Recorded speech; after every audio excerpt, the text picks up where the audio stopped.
Akka mooltan kabajamtootaa fi hordoftoota miidiyaa madda nageenyaa nagaan keenya kan jaalalaaf kabajaa lafa jirtan marti sinaa ga'u. Egaa kabajamtoota hordoftoota keenya haala biyya keenya kana ilaalchisee keessummaa obboleessa keenya jiraataa ija buutii irraa Swaalii Hussein nama jedhamu qabannee isiniif dhiyaannee jirra. Obboleessi keenya kun haala biyya keenya kana ilaalchisee waan tokko bal'inaan kan nu ibsu taanulleen isa filannee keessummaa godhannee guyyaa har'aa madda nageenyaa irratti isiniif hinnee jirra. Isinilleen haga dhuma sagantaa keenyaatti nu faana haa ta'u. Obboleessi keenya amma toora gubbaa jira walumaan itti haa dhaqnu. Aloo salaamu alaikum warahmatullaahi wabarakaatu Swaalii Hussein.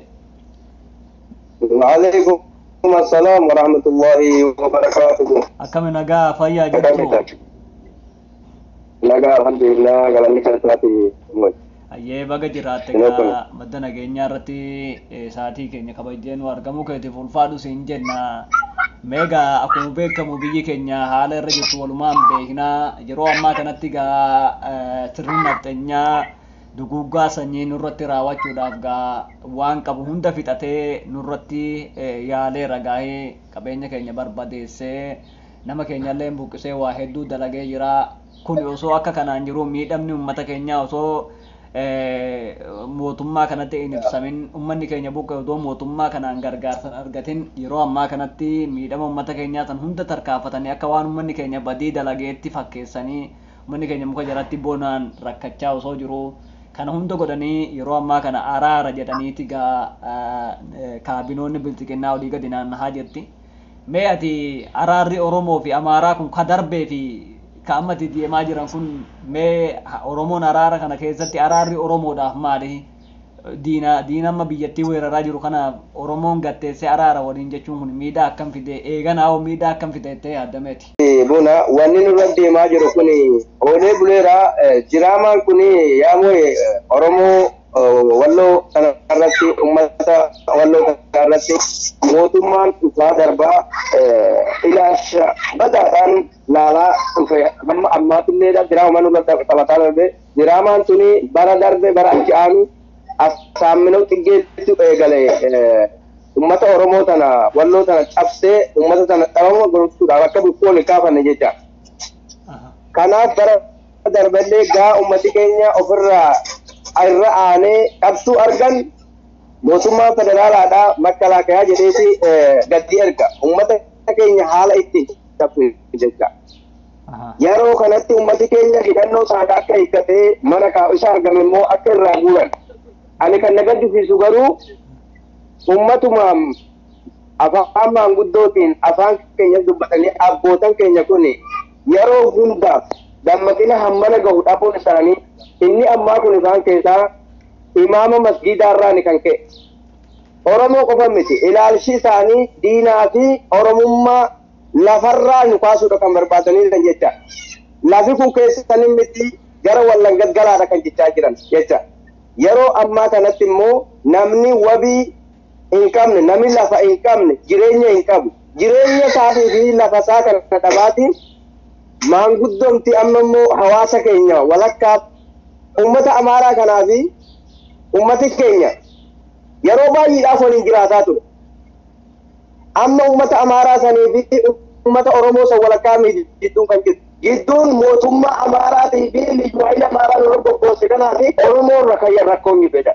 Kanaafuu uummata keenyaaf akka wanni dhaabsuu danda'u warra maanguddoo jedhee araara jettee uummata keenya nyaachisaa jiru kan uummata keenya ficcisiisuudhaaf uummata keenya baasuudhaaf deemaa jirtu tana uummati keenya hawaasi keenya bal'aan har'a mana 500 ol gubbatee ummati 10,000 ol aduu keessa taa'aatii mootummaan kun ilaalcha xiqqoo takka rahmata qabuun ummata kana gargaarsallee godhuudhaaf ummati kun maaliin miidhama kanarra ga'e jedhee sagaleellee isa dhine jecha. Kanaaf waan nama gaddisiisu yeroo ammaa kanatti humti maanguddummaa ummata kana wajjin taa'umsa godhamu xiqqoon takkallee wanni fakkeessaa tokkollee hin jiru jecha. Ayyee galatoomii. Akkuma dibaan dhugaa wanni amma deemaa jiru kun ulfaataadha. Mee maal godhuu qaban manduggoo suni? Maal godhuu qaban araara osoo hin taane wanni amma irraa eegamu isaan irraa maali mee silaa'u? Wanni uummata keenya irraa eegamu yeroo ammaa kanatti makkalaakayamti jiru kuni kaleessa amma ganama allorratti sakatta'aa jedhanii ummata aggadanii fa'aa ummata sakatta'aa turan. Ummatumti sakatta'amu kuni Oromoo irratti qofa heerii kan kabajamu. Waraani hidhateeti bakka ciisa irratti lola meeshaa gurguddaadhaan isaan irratti heerii kabajamu. Ummata keenya immoo hidhata gilee fi saanjaan hidhannoo horisiksituuti. Meeshaalee irraa guuruudhaaf sakatta'uu yaa'eetiin karaa cufanii turan jecha ganama kalee ganama allorratti. Heeri kun heera Oromoo bichaa irratti kabajamtu moo heera akka Itoophiyaan bultu tuni Oromoodhaan mirga dhabamsiisu. Tuni tana tokko. Oromoon amma wanni godhuu qabu. Uummanni nu hin ciisne, kaleessas nu hin ciisne, har'as nu hin ciisne. Liyyuu hayli Amaaraadhaa asiin harguurraan hanga sanqalleedhaa humna dabalataa jiran. Humna ittiin cabsadhaa jiran dabalataa jiran, kaan dabalataa jiran. Sanqallee harguurraan asirraan ol deeme immoo mokkoo irratti humna dabalataa jiran. Axaayee irratti humna dabalataa jiran. Maajatee irratti humna dabalataa jiran.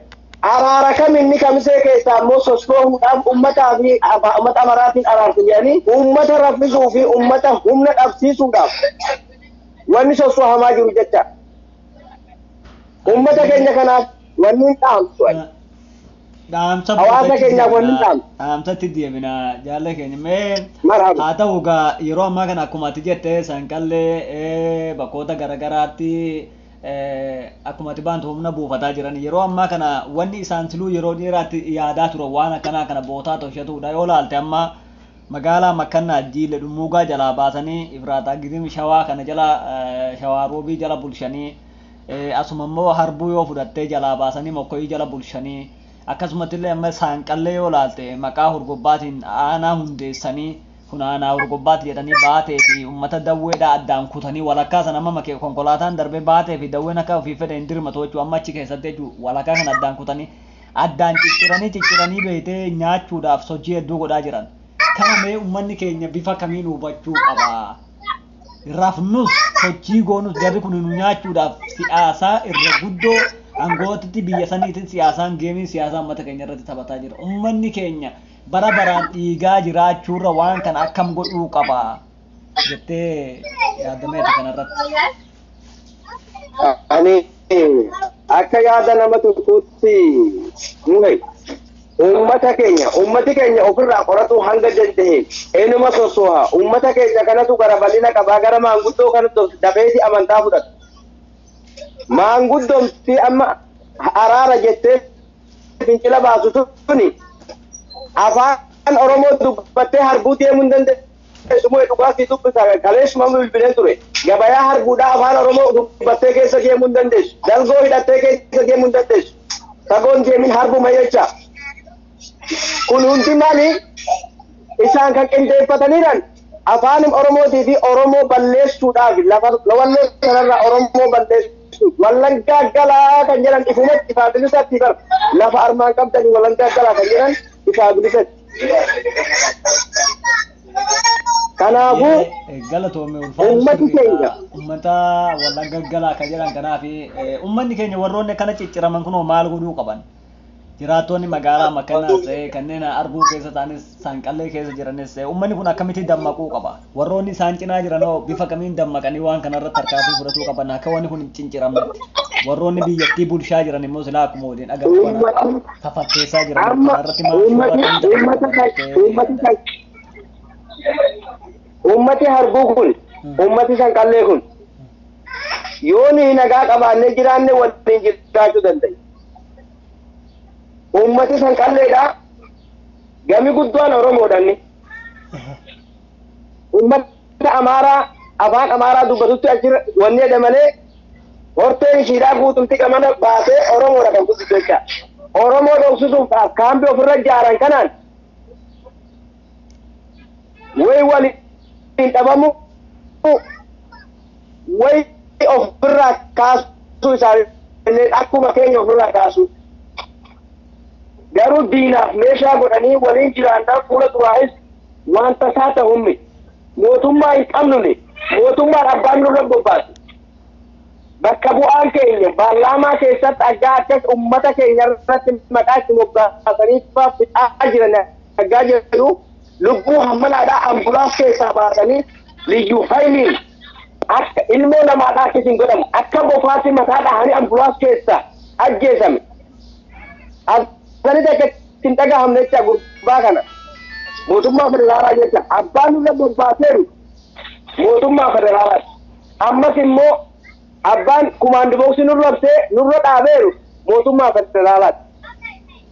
Mootummaa federaalaa inni jedhamu kun yoo mirgi uummata Itoophiyaa kun tokko ta'e liyyuu hayli kutaa walloorraa nurraa kaasu kutaa keenyarraa nurraa kaasu aanaa keenya argamturaa nurraa kaasu kas ummati keenyallee kan jechaa jiru akkanuma kan dhaamsaa jiranis kan dhaamsataa jiranis jecha ummata kana wajjin araara buusuu hin dandeenye araaramuus hin dandeenye. Yoo araarame dalagaarra oolu jari boruu dhuftee diigdi. Araara gallama si guban. Guyyaa araara jedhanii ishii hayni qabdu san gara mana hidhaa guuran. Kaleessa hajoollee karaa cufte hidhaa guurramteetti. Maqaa isaanii addaan hin qorannee malee addaan si yoo baasan ture hidhaa seenanii ajaa hajoollee sun.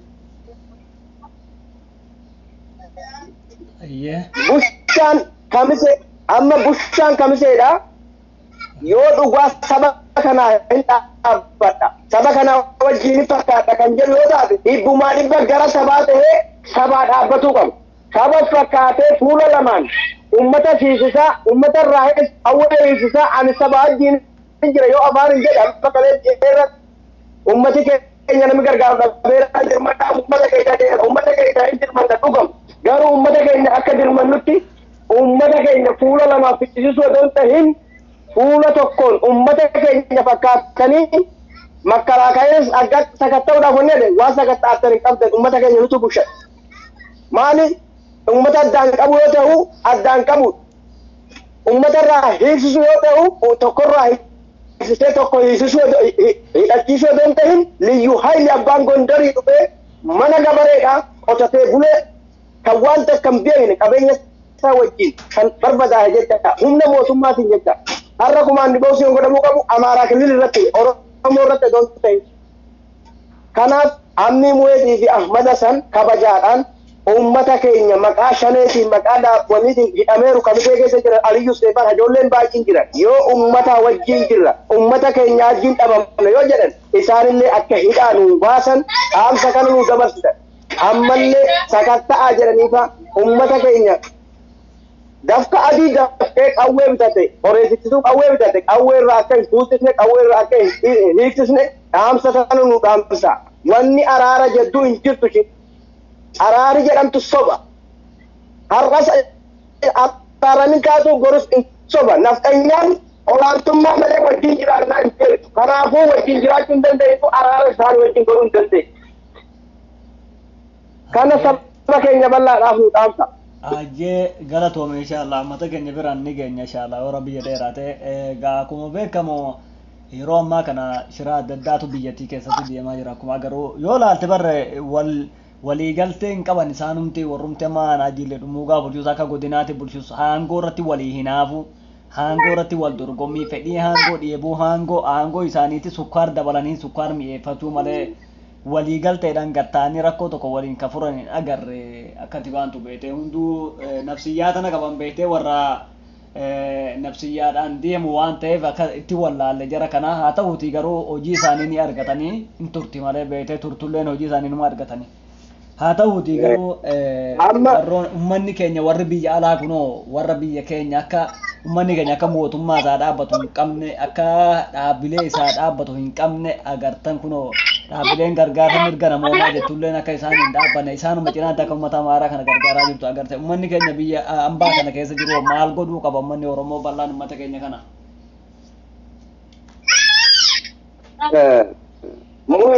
Waan akka isaa beera waan amma sabicha waliin jiranii wal dhiraafanii kana amma sadhabateetti daangaa sadhabdeetti bar isa wal ta'isaa san jireenyi isaanii wabii kan argatu yoo uummata qabatan wabii guddoo argatanii mootummaa federaalaa illee kabajaa argatan.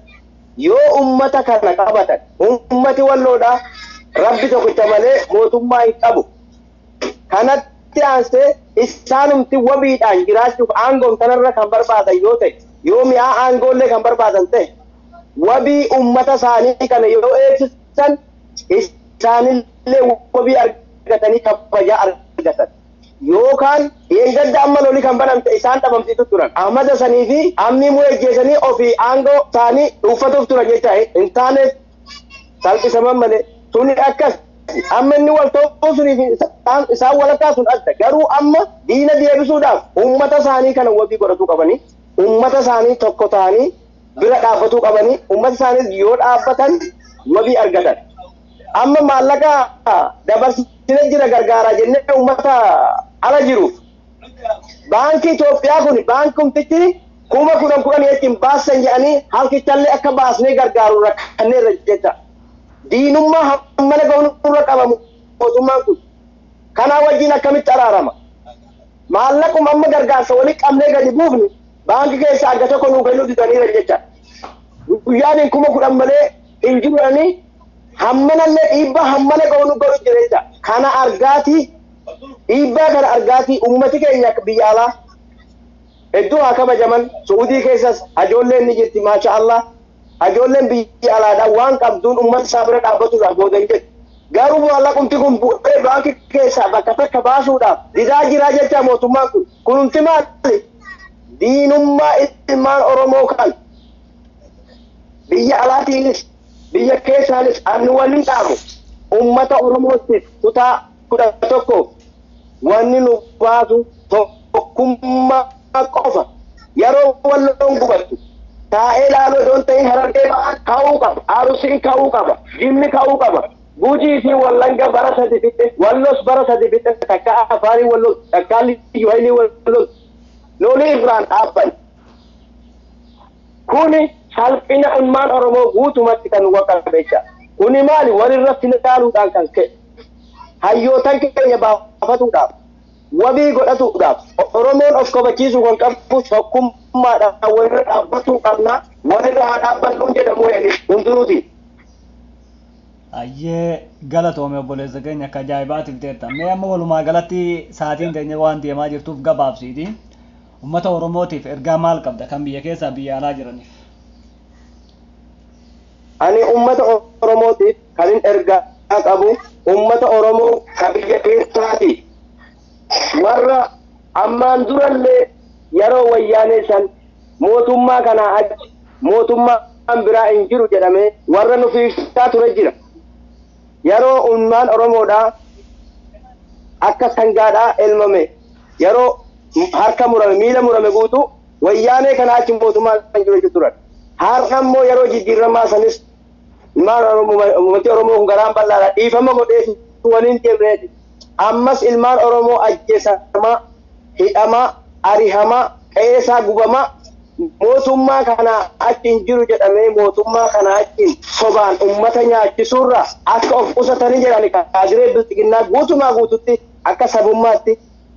Ayyee ulfaadha obboleessa keenya maqaa dhaggeeffattoota miidiyaa madda nageenyaatiin hedduu ulfaadhu siin jenna. Ayyaa siinillee naa ulfaadhaa galatooma inshaallah nurraan badinaadha.